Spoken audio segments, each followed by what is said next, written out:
সবকিছুর শুরুটা হয়েছিল একটা মিথ্যা দিয়ে।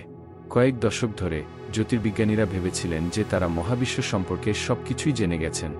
মহাজাগতিক মানচিত্রগুলো ছিল পরিষ্কার, গণিত নিখুঁতভাবে কাজ করছিল এবং তারারা পদার্থবিজ্ঞানের নিয়ম মেনে ঠিক যেমনটা হওয়ার কথা সেভাবেই নাচছিল। অন্তত আমরা তাই ভেবেছিলাম। কিন্তু 1930-এর দশকে একজন তেজি সুইস আমেরিকান জ্যোতির্বিজ্ঞানী ফ্রিটজ জুইকি তার টেলিস্কোপ দিয়ে কোমা ক্লাস্টার নামের একটি গ্যালাক্সি পুঞ্জের দিকে তাকালেন, যা আমাদের থেকে শত শত কোটি আলোকবর্ষ দূরে অবস্থিত। সেখানে তিনি যা দেখলেন তা কেবল প্রশ্নই তৈরি করেনি, বরং নিয়মগুলোই ভেঙে দিয়েছে। ওই গ্যালাক্সিরা অস্বাভাবিক দ্রুত গতিতে ঘুরছিল। সমস্ত হিসাব অনুযায়ী তারা অনেক আগেই মহাশূন্যে ছিটকে যাওয়ার কথা। দৃশ্যমান তারা এবং গ্যাসের অভিকর্ষজ বল তাদের একত্রে ধরে রাখার জন্য যথেষ্ট ছিল না। এর অর্থ হল অদৃশ্য কোনো শক্তি কাজ করছিল। জুইকি, যিনি কখনো ঝুঁকি নিতে ভয় পেতেন না, একটি চাঞ্চল্যকর মন্তব্য করলেন, হয়তো এমন কোনো অদৃশ্য পদার্থ আছে যা আমরা দেখতে পাওয়া পদার্থের চেয়ে অনেক বেশি পরিমাণে বিদ্যমান। তিনি এর নাম দিলেন ডার্ক ম্যাটার, একটি রহস্যময় পদার্থ যা আমাদের চোখে অদৃশ্য কিন্তু গ্যালাক্সিগুলোকে তার অভিকর্ষজ টানে ধরে রেখেছে। তার এই মন্তব্যের প্রতিক্রিয়া কী ছিল? হাসি তামাশা, প্রত্যাখ্যান এবং উপহাস। তার সহকর্মীরা এটিকে গাঁজাখুরি বলে উড়িয়ে দিলেন, এক অতিরিক্ত কল্পনাপ্রবণ বিজ্ঞানীর মরিয়া ব্যাখ্যা। তারা তার গবেষণা ফাইলবন্দি করে রেখে দিলেন এবং এমনভাবে কাজ চালিয়ে গেলেন যেন কিছুই ঘটেনি। কিন্তু আসল ব্যাপারটা হল, জুইকি সঠিক ছিলেন। তার তথ্যের মধ্যে লুকিয়ে ছিল প্রথম অকাট্য প্রমাণ যে মহাবিশ্বকে আমরা যেমনটা ভাবতাম আসলে তেমনটা নয়। মহাবিশ্ব একটি বিশাল রহস্য লুকিয়ে রেখেছিল, যা কয়েক দশক ধরে অন্ধকারে থেকে গিয়েছিল। এরপর এক নতুন জ্যোতির্বিজ্ঞানী এলেন এবং সন্দেহাতীতভাবে তা প্রমাণ করলেন। আর যখন তিনি তা প্রমাণ করলেন, মহাবিশ্ব সম্পর্কে আমাদের সব ধারণা চিরতরে বদলে গেল। জুইকির দুঃসাহসিক দাবিকে হাসিমুখে উড়িয়ে দেওয়ার কয়েক দশক পর ডার্ক ম্যাটারের রহস্য প্রায় ভুলতে বসা এক ধুলোমাখা ফাইলের মতো বিজ্ঞানের আলমারির পেছনে পড়েছিল। কিন্তু 1970-এর দশকে ভেরা রুবিন নামের একজন জ্যোতির্বিজ্ঞানী নির্ভয়ে সেই সূত্রটি খুঁজে নিলেন। তিনি জুইকির মতো জাঁকজমকপূর্ণ বা তেজি ব্যক্তিত্বের অধিকারী ছিলেন না। তার ছিল ধৈর্য এবং রাত দিন মহাবিশ্বের দিকে তাকিয়ে থেকে এমন সব তথ্য সংগ্রহের অধ্যবসায় যা অন্য কেউ সংগ্রহ করার প্রয়োজন মনে করেনি। রুবিন গ্যালাক্সির ঘূর্ণনের উপর মনোযোগ দিলেন, বিশেষ করে কেন্দ্রের থেকে বিভিন্ন দূরত্বে থাকা তারাগুলো কিভাবে ঘুরছে। মাধ্যাকর্ষণের নিয়ম অনুযায়ী কেন্দ্রের কাছাকাছি থাকা তারাগুলোর দ্রুত ঘোরা উচিত, আর বাইরের দিকের তারাগুলো ধীরে ঘোরা উচিত।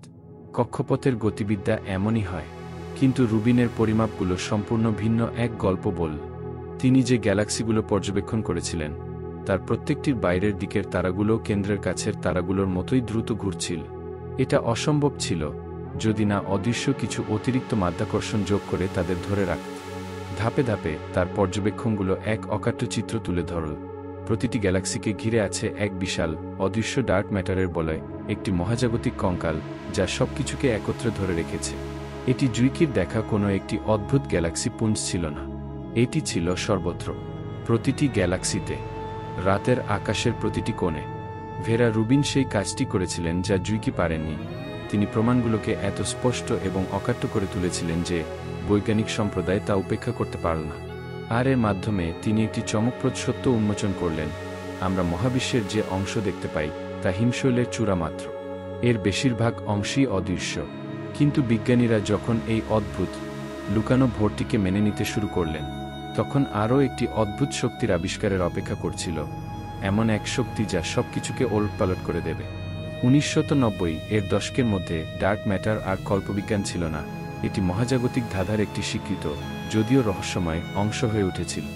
জ্যোতির্বিজ্ঞানীরা ভাবতে শুরু করলেন যে তারা মহাবিশ্বকে গঠনকারী শক্তিগুলো বুঝতে পারছেন।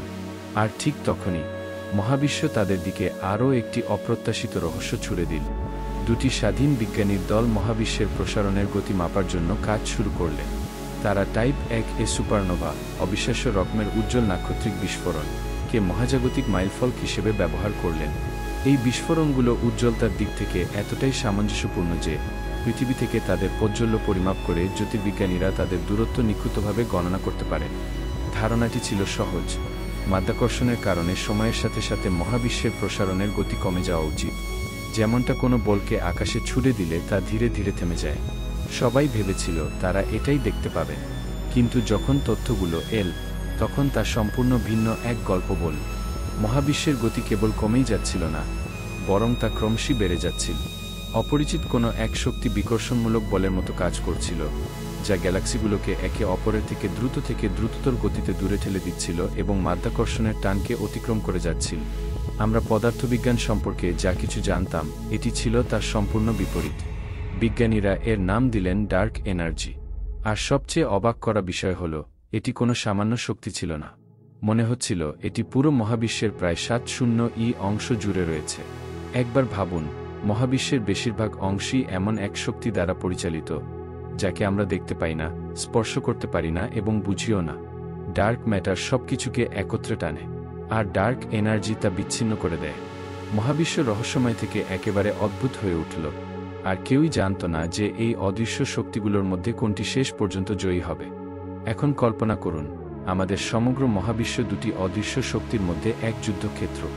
একদিকে ডার্ক ম্যাটার, একটি অদৃশ্য আঠা যা গ্যালাক্সিগুলোকে একত্রে ধরে রেখেছে, তার অবিকর্ষ স্টানে সবকিছুকে কাছে টানছে। অন্যদিকে ডার্ক এনার্জি, একটি রহস্যময় বিকর্ষণমূলক শক্তি যা মহাবিশ্বকে দ্রুততর গতিতে দূরে ঠেলে দিচ্ছে। একসাথে তারা এক মহাজাগতিক টানাপোড়েন তৈরি করে, যা আমরা যা দেখি এবং যা দেখি না সবকিছুকেই রূপ দেয়। কয়েক দশক ধরে বিজ্ঞানীরা এই ছায়াময় খেলোয়াড়দের সম্পর্কে সূত্র খুঁজে চলেছেন। গভীর ভূগর্ভস্থ ল্যাবগুলো উইম্পোস, অনুমানমূলক কণা যা সম্ভবত ডার্ক ম্যাটার, এর সন্ধানে অতিসংবেদনশীল ডিটেক্টর ব্যবহার করছে, যা তাদের অস্তিত্বের ক্ষীণতম ইঙ্গিত ধরতে পারে। জেমস ওয়েব স্পেস টেলিস্কোপের মতো বিশাল টেলিস্কোপগুলো মহাবিশ্বের বৃহৎ আকারের কাঠামোর উপর ডার্ক এনার্জির প্রভাবের সূক্ষ্ম লক্ষণগুলো স্ক্যান করছে। তবুও এতসব প্রচেষ্টা সত্ত্বেও ডার্ক ম্যাটার এবং ডার্ক এনার্জি উভয়ই অধরা ভূতের মতো রয়ে গেছে। কেউই তাদের সরাসরি শনাক্ত করতে পারেনি। আমরা জানি যে তাদের প্রভাবের কারণে তারা আছে, কিন্তু তারা আসলে কি? এটাই চূড়ান্ত মহাজাগতিক রহস্য। যদি এত খোঁজাখুঁজির পরেও আমরা ভুল জায়গায় অনুসন্ধান করে থাকি, তাহলে কি হবে? যদি উত্তরগুলো আসলে কণা বা অস্বাভাবিক শক্তি না হয়ে থাকে, তাহলে কি হবে? যদি ডার্ক ম্যাটার এবং ডার্ক এনার্জি আসলে একই মুদ্রার দুটি পিঠ হয়? যদি এই অদৃশ্য ঘটনাগুলো বাইরের কিছু না হয়ে আমাদের মহাবিশ্বের মৌলিক গঠনের সাথে গভীরভাবে সম্পর্কিত হয়, এমন কিছু যা আমাদের মহাবিশ্বকে এমন এক বাস্তবতায় বিদ্যমান এবং সচল রাখে যা আমাদের দৃষ্টিসীমার বাইরে, এই বৈপরীত্য বিজ্ঞানীদের আরও বড় করে ভাবতে এবং তাদের জানা সবকিছুকে চ্যালেঞ্জ করতে বাধ্য করছে।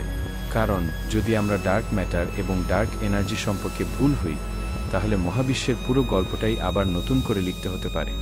1 শতাব্দী ধরে আমরা বিশ্বাস করে এসেছি যে মহাবিশ্ব একটি স্বনিয়ন্ত্রিত বুদবুদ, মহাশূন্যের বিশালতায় একাকী ভাসছে।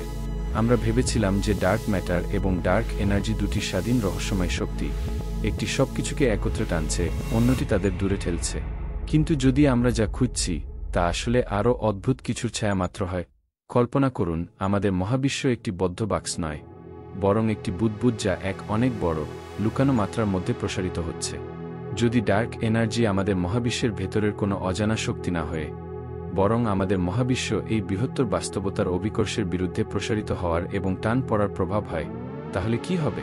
আর যদি ডার্ক ম্যাটার কোনো কণা বা নতুন ধরনের ভর না হয়ে কেবল সেই উচ্চমাত্রিক টানের অবিকর্ষজ প্রতিধ্বনি হয়, যা গ্যালাক্সিগুলোকে অদ্ভুতভাবে ঘোরায় এবং আলোকে এমনভাবে বাঁকায় যা আমরা ব্যাখ্যা করতে পারি না?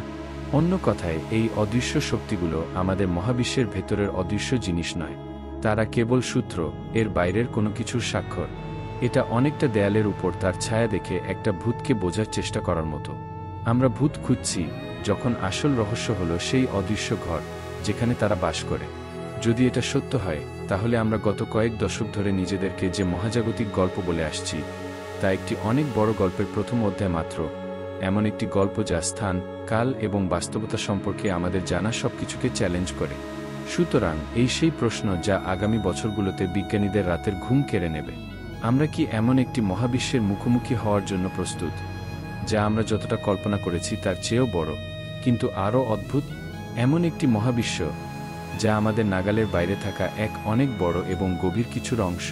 কারণ যদি তা সত্য হয়, তবে আমরা যাকে ডার্ক ম্যাটার এবং ডার্ক এনার্জি ভেবেছিলাম, তা হয়তো আমাদের কাছে মহাবিশ্বের গভীরতম রহস্যের ফিসফিসানি মাত্র।